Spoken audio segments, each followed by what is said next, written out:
Well, that's one way to start your movie, I suppose. It's 1998, our past future, and we blew ourselves up. But before I go any further, I want to say a nice thing about Creepozoids, the 1987 movie directed by David Dakota. This music jams. The entire soundtrack is excellent.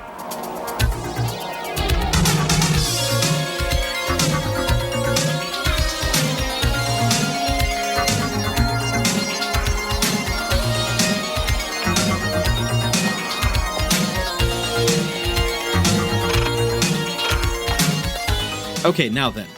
Bras did not survive the apocalypse, I see.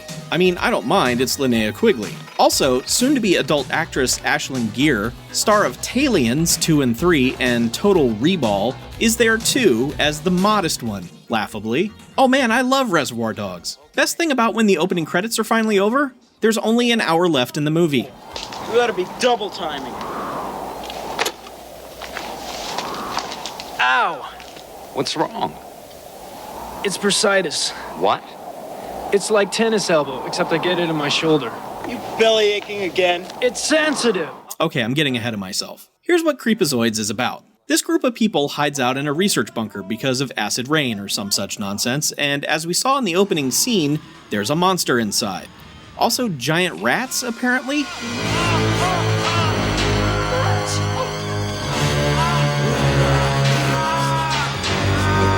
No problem though, because this elite squad has cute mini Uzis that shoot pew-pews.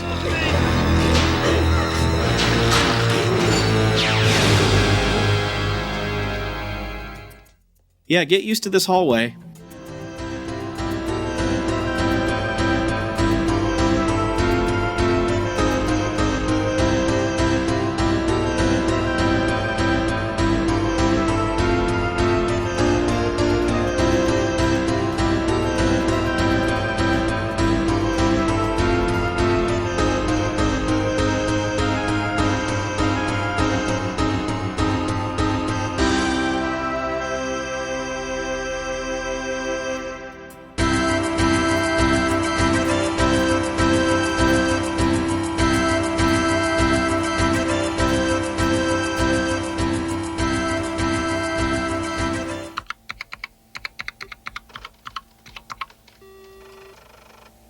Man, this company has one hell of an employee list.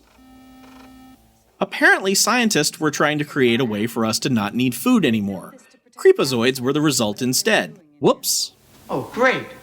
They were doing some dipshit science project worried about some damn germ getting away. Meanwhile, the world's blowing itself to little pieces of rabbit shit outside. Despite Quigley being the star of the film, she's killed off before the finale, leaving this guy, who somehow thinks hiding behind that open shelf means he can't be seen. He's tired of all this one motherfucking Creepozoid in this motherfucking warehouse and fights it, eventually killing it. Except that a baby man puppet thing that sure as hell looks like the poster image from Dakota's previous film Dream Maniac emerges from the creature's head, and he has to fight that too.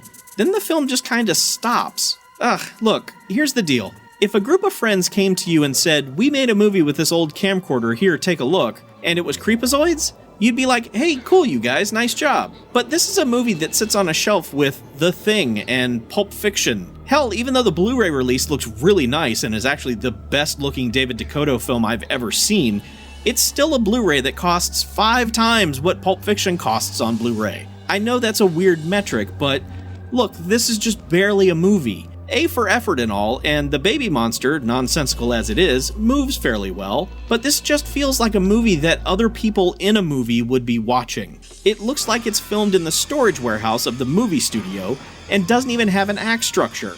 It's a one-pass screenplay. Also, I've seen this already, but it was a Fred Olen Ray movie called Hybrid. Yes, that's a remake of this. One question, why? And finally, no one ever says Creepozoids. The word is never said. Lame. Hey, stop! We contaminated. Give me a break.